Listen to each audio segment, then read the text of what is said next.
Ibarro, hindi kita niloloko. Nakita ko ang hari ng Hatoria nang galing sa mundo ng mga tao.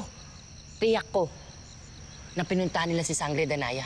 Hindi ba't dyan pinatapon ng kapatid ni Alena? Oo. Kaya kinakailangan natin magtungo ni Lireo. Kailangan malaman na rin namin ang tungo roon ng mga Hator. Baka may ginawa na silang masama kay Danaya. Halika na.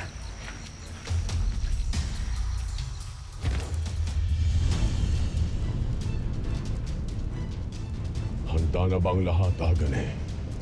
Handa na, Panginoon. Ito na ang sandaling ating pinakahihintay. Dumatal na ang panahon ng pagpapabagsak sa anak ni Minea at ni Rakim sa hindi karapat-dapat na reyna ng Lireo. Panginoon, nais ko lamang malaman. Kung si Perena ang magiging bagong reyna, ano ang magiging papel natin? Nyo?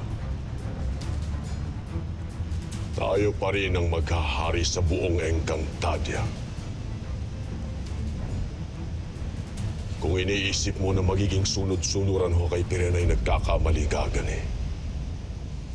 Pinapayagan ko lamang siya na gawin ang kanyang nais sapagkat hindi ito taliwas sa aking pansariling mga balak. Sa ngayon ay iisa pa rin ang aming hangarin. Ang tanggalin sa trono si Amihan at papagsakin ang buong Lireo. Kaya't ibibigay natin sa kanya ang tagumpay na kanyang inaasam.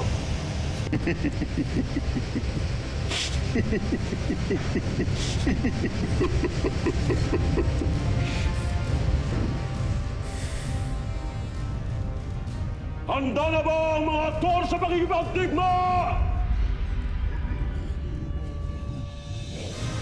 Siya Mustimaste Lireo!